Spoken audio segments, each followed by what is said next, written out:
Is any spectacle more dreadful than a great sovereign, undone by his own biology in his last moments?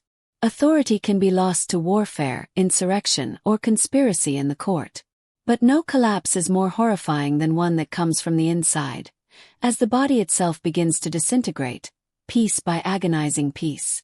This was the ghastly destiny of King Philip II of Spain, a ruler who once inspired terror throughout Europe.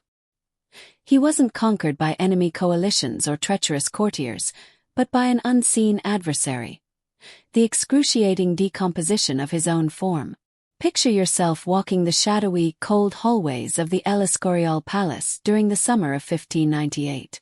The grand ceremonies and echoing church bells are gone, supplanted by the faint odor of mortality and the hushed murmurs of frightened attendants. In the very heart of where absolute authority once resided, all that was left was a decaying figure, shaking and confined to his bed by an ailment nobody dared to speak of.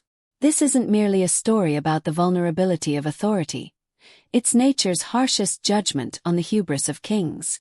What was befalling Philip II of Spain, once the ultimate monarch of his era, the master of the first truly global empire in history?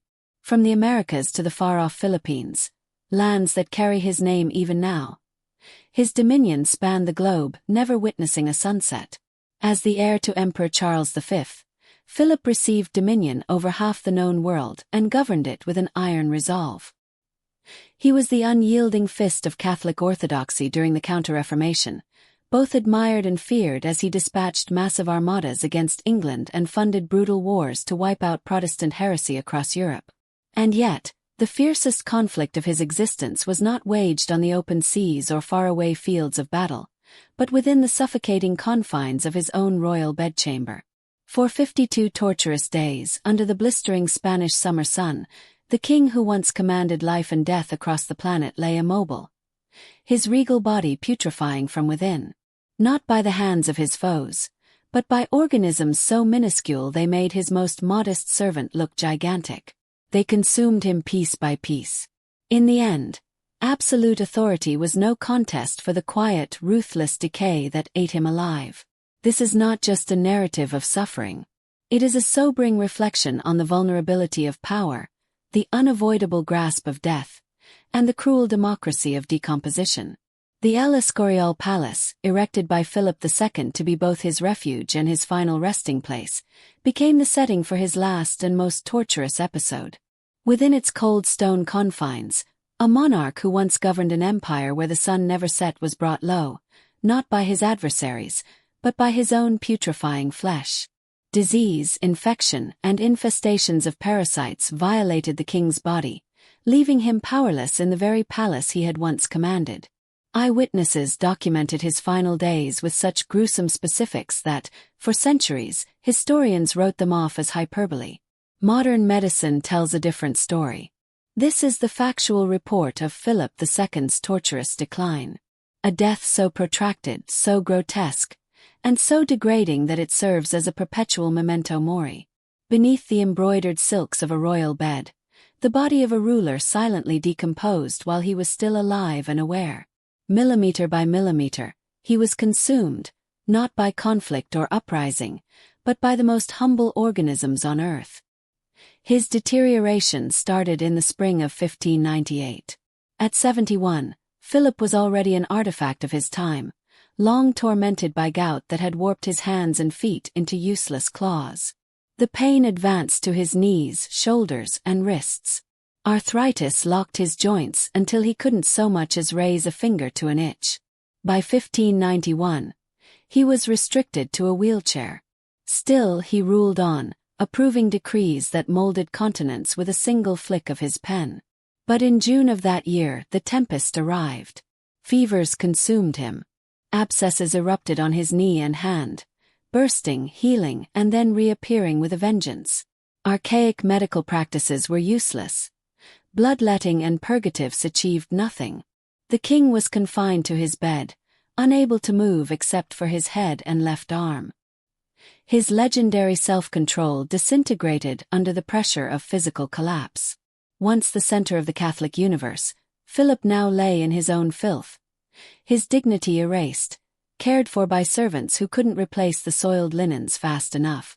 In death, as in life, Philip II was a sovereign. But it was his final powerless capitulation, not his conquests, that exposed the brutal reality. No empire, no crown, no stone fortress can protect a man from the worms. In the blistering heat of the Spanish summer of 1598, King Philip II of Spain, formerly the ruler of half the known world, was diminished to a putrefying shell. His body, plagued by abscesses and erupting pustules, gave off a stench so vile it permeated the palace walls, compelling courtiers to escape or cover their faces with scented handkerchiefs. Lice infested his festering sores, feasting on his blood and necrotic tissue. Maggots hatched in the open wounds, flourishing in his sweat-drenched sheets. Some tunneled beneath his skin, consuming him from the inside.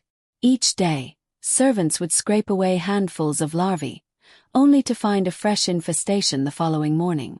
The wounds themselves, open, weeping, and deep, became ecosystems of rot, large enough to reveal his bones and to fill silver bowls with foul discharge.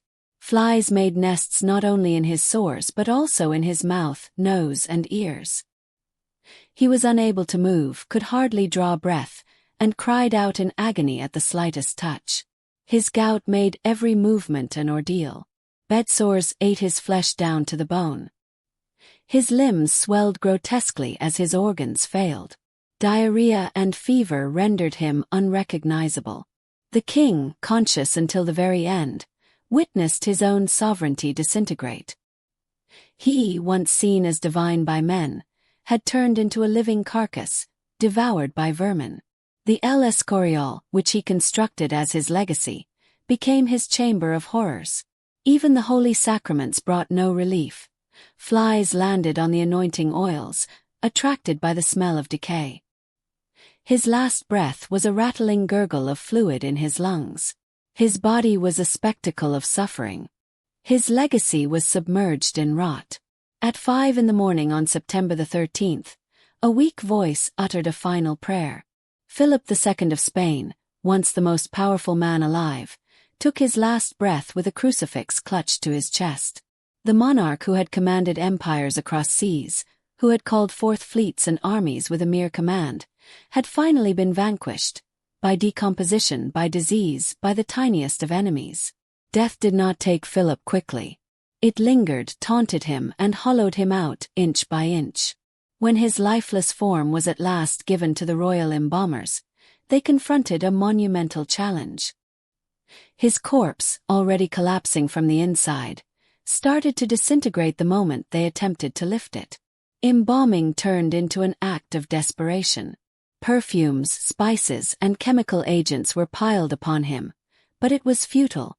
As decomposition progressed faster than any effort to preserve his dignity, the stench grew so potent that the death rituals were expedited, essential prayers were whispered, the coffins were sealed, and the body was hastily moved beneath the Escorial, concealed forever next to the bones of emperors and queens.